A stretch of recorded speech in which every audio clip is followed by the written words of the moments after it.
Começa agora um programa que traz tudo sobre o livro mais lido em todos os tempos. Apresentamos O Som do Livro.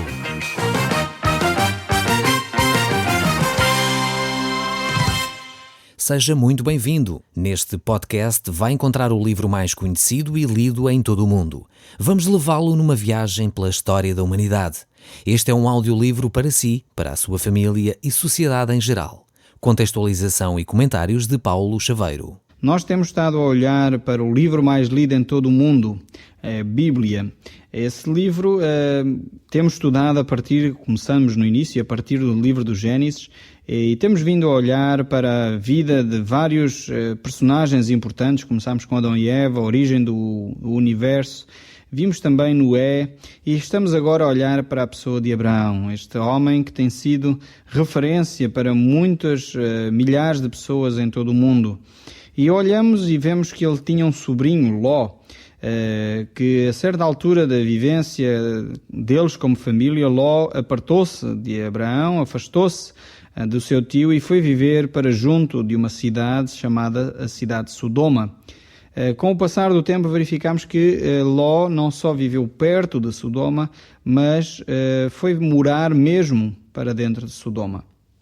E encontramos ainda no capítulo anterior, e vimos no último programa, Deus a compartilhar os planos que tinha para aquela cidade. Como a maldade e a corrupção nessa cidade tinha crescido demasiado, havia a necessidade de uma intervenção de Deus para que isso não se continuasse a propagar. E Deus compartilhou isso com Abraão. Houve aquele diálogo interessantíssimo entre Abraão e o próprio Deus, até que ponto Deus pouparia a cidade se houvesse determinado grupo de pessoas que fossem justas e tementes a Deus, algumas pessoas que procurassem a justiça social, aquilo que deveria ser normal nas sociedades. Mas Deus não encontrou nem 10 pessoas justas numa cidade inteira. Encontrou Ló e a sua família. Vamos ver que tipo de família também era este que Deus encontrou ali na cidade de Sodoma. Vemos que os anjos de Deus desceram até Sodoma, no verso 1, capítulo 19, se quiser abrir a sua Bíblia, poderá fazê-lo em Gênesis 19, e vemos que ao anoitecer vieram os 2 anjos do Senhor, a cuja entrada estava Ló sentado. Este, quando os viu, levantou-se e, indo ao seu encontro, prostrou-se, rosto em terra, e disse-lhes: Eis agora, meus senhores, vinde para a casa do vosso servo, pernoitai nela e lavai os pés. Levantar-vos-ei de madrugada e seguireis o vosso caminho. Responderam eles: Não, passaremos a noite na praça. E instou-lhes muito, e foram e entraram em casa dele. E deu-lhes um banquete, fez assar uns pães asmos, e eles comeram. Mas antes que se deitassem, os homens daquela cidade cercaram a casa, os homens de Sodoma, assim os moços como os velhos, sim, todo o povo, de todos os lados, e chamaram por Ló e lhe disseram: Onde estão os homens que à noitinha entraram em tua casa? Traze-os para fora, a nós, para que abusemos deles. E saindo-lhes então Ló à porta, fechou-a após si. E vemos agora o diálogo que Ló vai desenvolver com estes homens.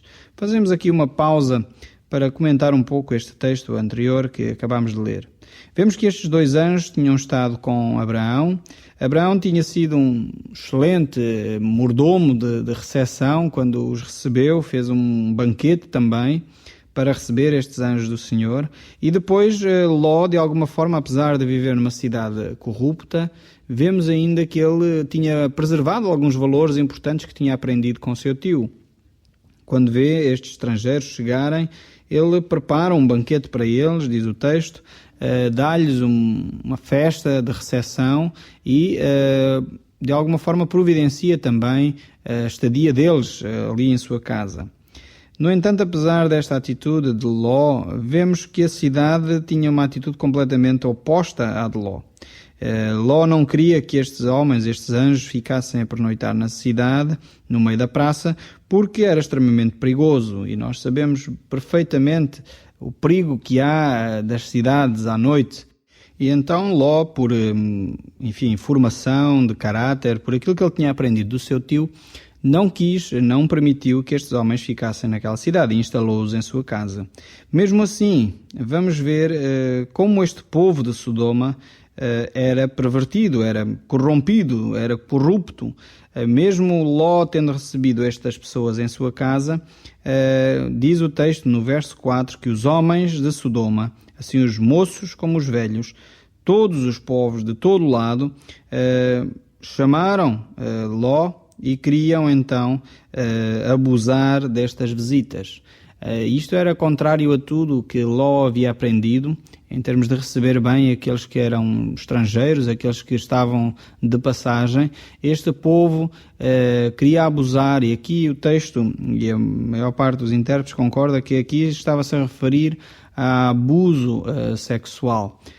Sabemos que hoje em dia, inclusive, ficou, enfim, do conhecimento comum, e usa-se esta expressão de sodomizar alguém. Está relacionado com esta atitude deste povo, que era de violar pessoas em grupo. Portanto, um grupo de pessoas daquela cidade juntava-se e violava um homem ou uma mulher, independentemente, mas era uma forma de agir em grupo. E isto deu, inclusive, o nome que nós hoje conhecemos de sodomia. Portanto, quando esses atos bárbaros são praticados, que muitas vezes, inclusive, levam à morte do indivíduo que é vítima destes abusos por parte destas pessoas. Então, vemos aqui este texto dar-nos um pouco o retrato da vida de Sodoma. Eram os habitantes que não tinham problema nenhum em violar, e antes, pelo contrário, parece que prática comum, violar as pessoas que estavam desprotegidas da cidade. Por esta razão, Deus teve que intervir na cidade de Sodoma e de Gomorra. Às vezes nós questionamos porque é que Deus age de uma forma tão violenta, de uma forma tão radical com aquilo que se passa nas cidades. E a razão principal era exatamente esta atitude que este povo tinha de falta de respeito para com a integridade física das pessoas que passavam na cidade. Vemos que eles não tinham qualquer problema em violar estes homens, portanto, homens iriam violar outros e, portanto, um grupo razoável iria fazer isso. Sabemos que muitas vezes essas pessoas chegavam a morrer nestes atos bárbaros de violação. Se uma pessoa violada por um outro indivíduo já é tremendo o crime, quanto mais um grupo de pessoas, um grupo de homens procurar então maltratar assim uma ou duas pessoas. Era de facto um povo com uma moral completamente pervertida, e hoje vivemos dias em que a situação não diria que é tão grave como em Sodoma. Não encontramos isto a acontecer nas nossas praças, nas nossas ruas, mas por outro lado começa-se a generalizar situações de prostituição, pornografia, inclusive de pedofilia, e às vezes já se começam a ver movimentos de pessoas quase a tentar mostrar que isso é normal, é comum, não tem nada de errado nisso, quando na realidade estas práticas são tremendas em termos da degradação moral e dos próprios indivíduos que são vítimas destes abusos. As pessoas não gostam de ouvir da prática de escravatura que há no nosso país e noutros. Alguns dirão, mas já que a escravatura já acabou. É verdade, em parte, mas quantos e quantos bares noturnos têm mulheres aprisionadas que são escravas, na realidade, para a prostituição, para, enfim, contratadas por uma ideia inicial de isto ou daquilo, mas depois ficam presas a redes mafiosas de prostituição e de pornografia e de droga. E, no fundo, a gente esquece disso. Às vezes fala-se destas questões de uma forma muito suave, demasiado depressa se sai destas questões, e pensa-se que isto é quase um assunto moralista de algumas entidades, quando na realidade isto tem a ver com a integridade física, a integridade moral, a integridade espiritual dos indivíduos que são vítimas destes maus-tratos, destes abusos. Depois, apesar desta atitude, desta reflexão que fizemos, vemos que Ló tenta, de alguma forma, travar a maldade destes homens. Vemos isso no verso 7, onde ele diz: "Rogo-vos, meus irmãos, que não façais mal." Eles estavam bem conscientes, e Ló também estava consciente, de que aquela atitude que eles estavam a ter não era uma atitude certa, não era uma atitude correta. E isso faz-nos refletir sobre aquilo que nós consideramos e que já não gostamos de usar essa expressão, que é, a Bíblia fala de pecado. Hoje em dia caiu fora de moda, já não está na moda usar esta expressão. As pessoas, quando ouvem pecado, desligam o rádio, desligam os ouvidos, já não querem saber, porque acham que isso vai ser um discurso moralista sem fundamento. Aqui Ló estava a falar com estes homens e sabia que aquilo que eles estavam a fazer era errado, era pecado. Não interessa, e eu não queria alimentar esta discussão se você diz que é pecado, ou diz que é errado, ou diz que é uma falha. Acho que a polémica não é essa, a questão não é essa, e não é isso que eu quero alimentar. O que eu penso que é importante, e se me permite que eu use a expressão pecado, sendo que para si se calhar houve errado, houve falha, houve, enfim, um outro conceito, mas a Bíblia usa esta expressão pecado. E talvez é importante dizer que pecado significa falhar o alvo. Talvez quando você me ouvir a dizer pecado, pense assim, ok, falhou o alvo, falhou o objetivo, aquilo que era proposto por Deus para a humanidade, não foi cumprido. E pecado tem na Bíblia esse sentido, de alguma coisa que foi feita de forma errada, de forma fora daquilo que estava traçado. Então a Bíblia diz-nos em Romanos capítulo 14, verso 23, que tudo o que não procede da fé é pecado. Então muitas vezes ficamos com este conceito de que pecado, ou a Bíblia trata de pecado de uma forma meramente moralista, quando na realidade pecado é alguma coisa que nós fazemos que falha o alvo que Deus tinha traçado para nós. Voltando ao nosso texto aqui, vemos que aqueles homens, de facto, tinham alguma consideração por Ló, mas não muita. Nós olhamos para o verso 9 e eles começam, por causa da atitude de Ló de querer defender os seus visitantes, eles começam a dizer, então tu que és estrangeiro entre nós, pretendes de alguma forma ser juiz em tudo? Como é que tu nos vens julgar agora a nossa moral, a nossa ética? Aquilo que nós fazemos é nosso, poderíamos quase dizer, é quase cultural, estão eles a tentar justificar as suas ações. E se não fosse os anjos de Deus que estavam com Ló a puxá-lo para dentro de casa, certamente Ló tinha sido também sodomizado naquele momento. Vemos que, afinal de contas, Ló, apesar de ser um homem que era temente a Deus, pouco ou nenhum impacto teve naquela comunidade. Não chegou a ser uma influência positiva, antes pelo contrário.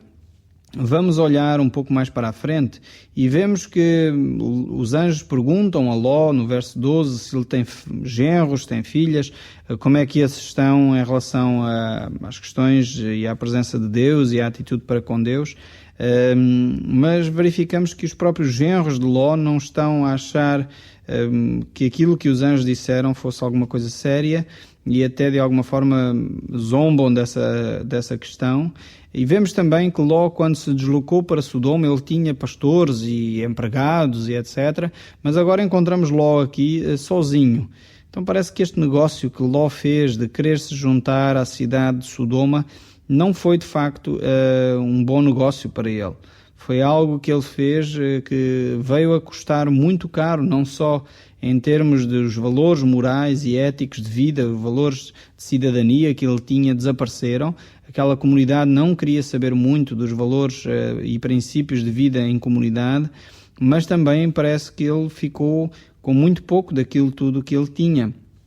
E reparamos que houve necessidade da intervenção de Deus por causa da corrupção que aumentava nesta cidade. Então aqui vamos ter talvez uma lição importante para nós cristãos, o cuidado que devemos ter com a nossa intervenção na vida comunitária. Não devemos ficar apagados de intervir nas comunidades onde estamos inseridos. Não devemos nos quase criar mosteiros, infelizmente, ostracizando as comunidades cristãs. Ficamos muitas vezes segregados à parte daquilo que se passa nas comunidades. Antes, pelo contrário, nós como cristãos devemos influenciar, e é aquilo que Jesus diz em Mateus capítulo 5, que devemos ser sal e luz deste mundo. Devemos estar envolvidos nas sociedades de forma a influenciar positivamente. Vemos aqui pelo texto que Ló não teve essa atitude. Ele não se embranhou, não se envolveu nestas comunidades de forma a ser um elo positivo para aquela cidade de Sodoma. Antes, pelo contrário, se nós olharmos para o verso 15 e 16, verificamos que quando os anjos falaram com Ló,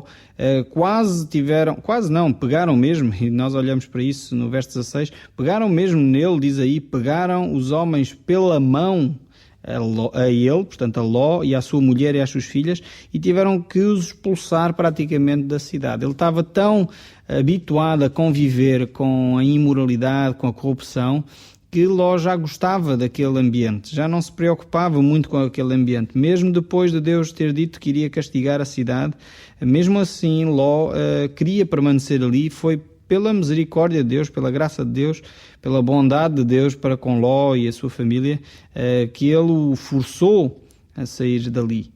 No entanto, vemos que este Ló e a sua família caminharam cada vez mais para se afastar de Deus.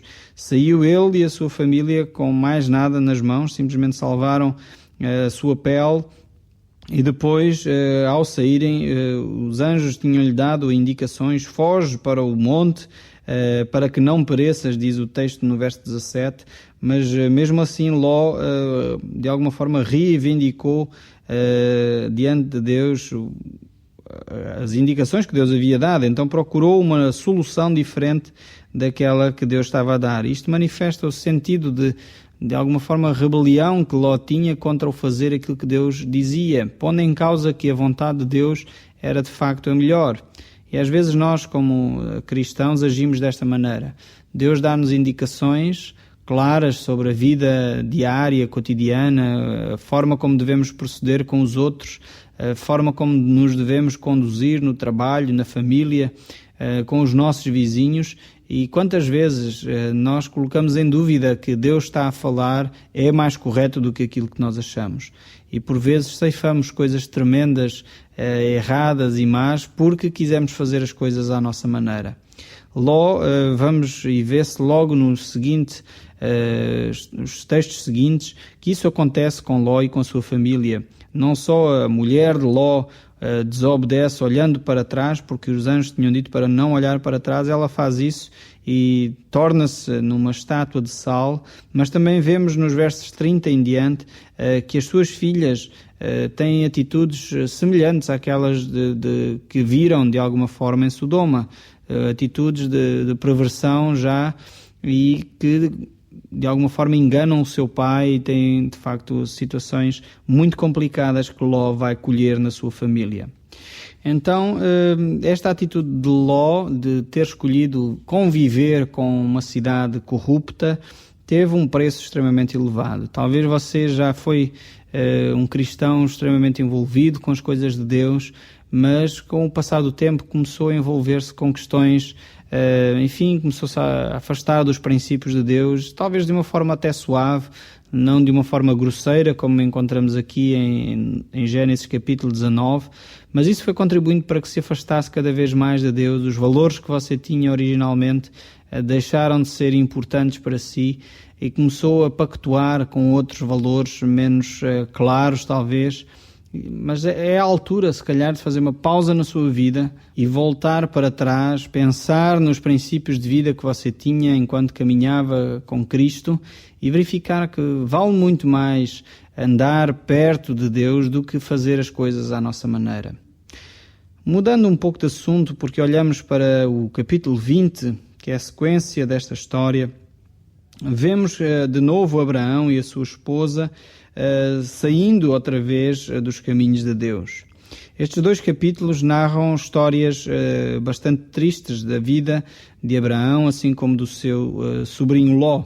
Se por um lado Deus teve que intervir porque a corrupção era muita na cidade de Sodoma e Gomorra, vemos agora no capítulo 20 Abraão de novo repetindo o mesmo erro que havia já feito ao descer ao Egito. Ele agora vai habitar na cidade onde o rei é Abimeleque. Mas Abraão parece que não aprendeu com a história e comete de novo o mesmo erro. E Deus tem de o chamar a atenção de novo para que ele se arrependa e mude de atitude.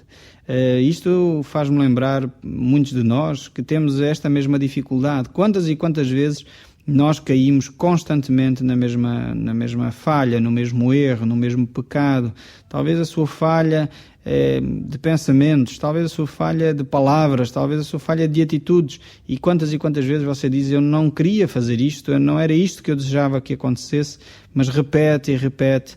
E eu quero dizer que, da parte de Deus, há sempre espaço para você pedir perdão, retornar ao Senhor e poder se reconciliar com Deus, porque este é o desejo de Deus, que mesmo havendo queda, você possa recuperar, pedir perdão por aquilo que fez e retornar à intimidade e à comunhão com Deus.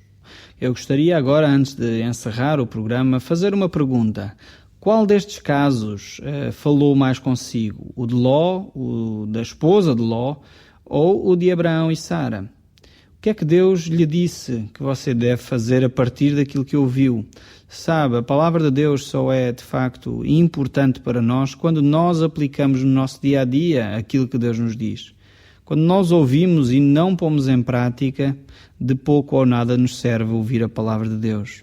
Então eu quero deixar este desafio consigo neste final de programa. Viva aquilo que Deus lhe disse para ser feito. No próximo programa nós iremos falar sobre um teste de amor. Espero que goste. O Som do Livro, uma produção da Rádio Transmundial de Portugal.